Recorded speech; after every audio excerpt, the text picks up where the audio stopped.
நம்மிடையே பேசுவதற்காக பாடகர் வேல்முருகன் இணைந்து இருக்கிறார். சார் வணக்கம். மிக பெரும் ஆளுமையுடைய மறைவு, நீங்கள் உங்களுடைய இரங்கலை பதிவு செய்யலாம். உண்மையிலேயே அம்மாவுடைய இறப்புங்கிறது இந்திய சினிமாவினுடைய மிகப்பெரிய இசை உலகினுடைய பேரிழப்பு. எத்தனையோ மொழிகள், அதாவது அவங்களுடைய தாய்மொழி தெலுங்கா இருந்தாலும் எந்த மொழியில பாடினாலும் அந்த மொழியிலே பிறந்து வளர்ந்து அந்த மொழியை சிறந்து படித்த போலவே பாடுவாங்க. எத்தனையோ பாடல்கள் கேட்கும் பொழுது நம்மளுடைய கவலைகளும் சரி, கஷ்டங்களும் சரி, இன்பமா இருந்தாலும் சரி, துன்பமா இருந்தாலும் சரி, எல்லா விதத்துமான ஒட்டுமொத்த சாராம்சத்தையும் அந்த குரல் வழியா மக்களுக்கு கொண்டு போய் சேர்த்த நம்மளுடைய இசை அரசி ஜானகி அம்மா. உண்மையிலேயே அவங்க இறந்தது மிகப்பெரிய வேதனையாகவும் வருத்தமாகவும் இருக்குது.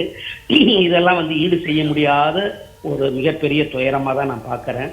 அதே மாதிரி அம்மாவுடைய அந்த எவ்வளோ உயர்ந்த இடத்துக்கு, அதாவது என்ன சொல்றது, சில விஷயங்கள்லாம் ஒரு பாட்டு நம்ம பாடுறதுக்கே அவ்வளோ கஷ்டப்படுறோம், அவ்வளோ முயற்சி செய்கிறோம். 48,000 50,000 பாடல்கள் அப்படின்னாக்க எல்லா மொழிகள்லையும் அப்படின்னா அது எந்த அளவுக்கு அவங்களுடைய உழைப்பு இருந்திருக்கும், எந்த அளவுக்கு அவங்களுடைய அந்த பயிற்சிகள் முயற்சிகள் இருக்கும். அப்படிப்பட்ட ஒரு தாய் அப்படி இருந்தாலும் கொஞ்சம் கூட கர்வம் இல்லாமல் எளிமையாக பழகுவாங்க, அன்பா பழகுவாங்க. ஒரு அதான் சொல்றது, வாழும் சித்தர் மாதிரி, இசை சித்தர் தான் அவங்க. அப்படி அந்த எளிமையான உடை, எளிமையான முகத்தோட அன்பா அரவணைச்சு பேசுவாங்க.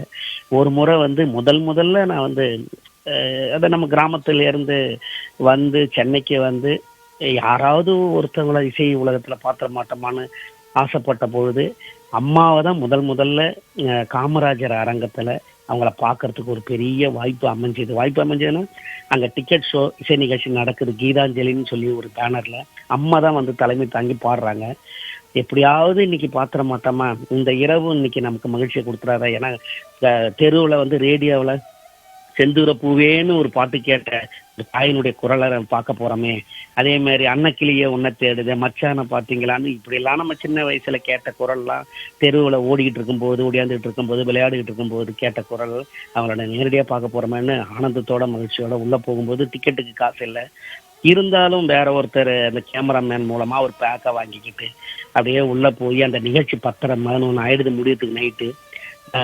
அதுக்கப்புறம் அம்மா கிட்ட அப்படியே காலில் விழுந்து ஆசீர்வாதம் வாங்கி, அம்மா அந்த மாதிரின்னு சொன்னோன்னே ஒரு கிராமிய பாடலாம் பாடுவோம் அப்படின்னு சொல்லி 2 வரி பாட சொன்னாங்க. அப்படியே பாடி காட்டினேன்.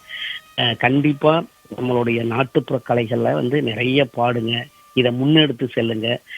உலகம் பூரா நீங்க எல்லாம் இந்த மாதிரி பாடகர்கள்லாம் வெளில வரணும் அப்படின்னு சொல்லி வாழ்த்துனாங்க. அதுக்கப்புறம் நான் திரையில பாடி கிட்டத்தட்ட 2012-13 சிறந்த ஒரு கல்லூரிக்காக அம்மாவும் நானும் சிறப்பு விருந்தினராக அழைக்கப்பட்டோம் போறோம். அப்ப அங்க சொன்னேன், அம்மா முதல்ல 2000 உங்களை இந்த மாதிரி பார்த்தா நீங்க ஆசீர்வாதம் பண்ணீங்க, இந்த மாதிரி சொன்னீங்க அப்படின்னு. உடனே கட்டி தழுவி தழுவி முத்தம் கொடுத்து என்னை வாழ்த்தி இந்த பாடலாம் பாடி காட்டின, சினிமாவில் பாடினதெல்லாம் ரொம்ப சந்தோஷப்பட்டாங்க, ரொம்ப மகிழ்ச்சி அடைஞ்சாங்க. அப்படி ஒரு எல்லாரையும் வாழ்த்தக்கூடிய, அரவணைக்கக்கூடிய அம்மா அப்படின்னு சொன்னா ஜானகி அம்மா. அப்படிப்பட்ட தாய் இன்னைக்கு இல்லைங்கும் போது அதாவது நெஞ்சம் கணக்குது, மனம் வலிக்குது. அவங்களுடைய ஆத்மா இறைவனுடைய சாந்தி அடையணும். அவங்களுடைய குரல் உலகம் ஃபுல்லா எப்பொழுதும் ஒழிச்சுக்கிட்டு இருக்கோம். அதை கேட்டுக்கிட்டே நாங்கள் எல்லாரும் அவங்களுடைய ஆத்மாவோடு வாழ்ந்து கொண்டிருப்போம், அவங்களுடைய குரலோடு வாழ்ந்துகிட்டு இருப்போம். ஆனா நீங்க மண்ணுக்கான பல பாடல்களை பாடியிருக்கீங்க, கிராமங்களுக்கு கிராமிய இசையில பல பாடல்கள் பாடியிருக்கீங்க. ஆனா ஜானகி அம்மா வேறு மொழிகளை பிறந்திருந்தாலும் ஆரம்ப கட்டங்கள்ல இளையராஜா அவர்களுடைய இசையில கிராமிய பாடல்கள் பல பாடி இருக்காங்க.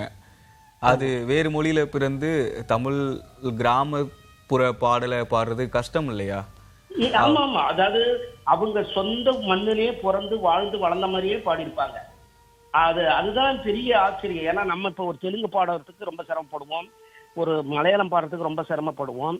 ஆனால் அவங்க எந்த விதத்திலையுமே அந்த கொஞ்சம் கூட இவங்க அதாவது நான்லாம் ஆரம்பத்துல சின்ன வயசுல அம்மா ஏதாவது சென்னையா இருக்கும், இல்லைன்னா இங்க இந்த பக்கம் மதுரை இருப்பாங்க, இல்லைன்னா இந்த பக்கம் கோயம்புத்தூர்ல இருப்பாங்க, இல்லை திருச்சியா இருப்பாங்கன்னு தான் நினைச்சிட்டு இருந்தோம். வளர வளர வளரதான் தெரியுது அம்மா ஒரு வேற்று மொழியா இருந்தாலும் இவ்வளோ அழகா, இவ்வளோ தெளிவா, இவ்வளோ மகிழ்ச்சி. அதாவது என்ன சொல்றதுங்க, சோகமா பாடின பாட்டா இருந்தாலும் காத்தே எந்த கீதம், ஒரு தேடுதலா இருந்தாலும் சரி, ஒரு ஏக்கமா இருந்தாலும் சரி, அப்படியே அதுக்கு அடாப்ட் ஆயிடுவாங்க.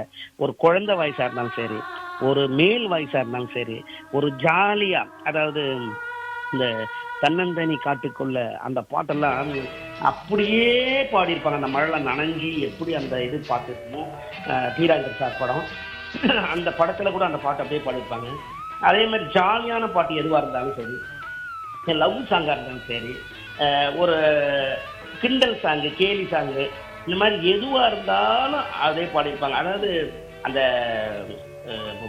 இதெல்லாம் அன்னைக்குலாம் அந்த வெள்ளிச்சரோ புன்னகையில் அள்ளி வச்சேன் காணொலி, நான் வச்சேன் காணொலி, ஊரோல மிருகங்களில் நீங்க ஒரு நாளி நில்லுங்கள் அப்படின்னு சொல்லி அந்த ஏக்கத்தை எங்க மச்சானே எப்படியாவது பாத்தீங்கன்னா சொல்ல, அந்த கதையை தெரிஞ்சு அதை உள்வாங்கி அந்த அது அந்த அதனாலதான் ராஜா சார் கூட சொல்லுவார், அவங்கள மாதிரி பாடணும், அவங்கள மாதிரி பாடணும், எப்பயுமே ஒரு பாடலுக்கு அந்த கதைக்கு உள்வாங்கி அதுல இறங்கி பாடணும் அப்படின்னு சொல்லுவாங்க. அப்படி மிகப்பெரிய ஜாம்பவான், மிகப்பெரிய சாதனையாளர், அப்படிப்பட்ட ஒரு இசை தெய்வம், இசை அரசி ஜானகி அம்மா இன்னைக்கு நம்மளிடத்துலேருந்து அவங்க உடல் மட்டும்தான் இல்லை, அவங்களுடைய குரல் எல்லாருடைய இதயங்கள்லையும் ஒவ்வொரு நிமிடமும் ஊடுருவி கொண்டே தான் இருக்கும். அதோட நம்ம வாழ்ந்து கொண்டே இருப்போம். அவங்களுடைய ஆத்ம சாந்தி அடையணும். ஒரு துயரமான ஒரு நிகழ்வு. நன்றி வேல்முருகன் அண்ணா. நன்றிங்க, நன்றிங்க.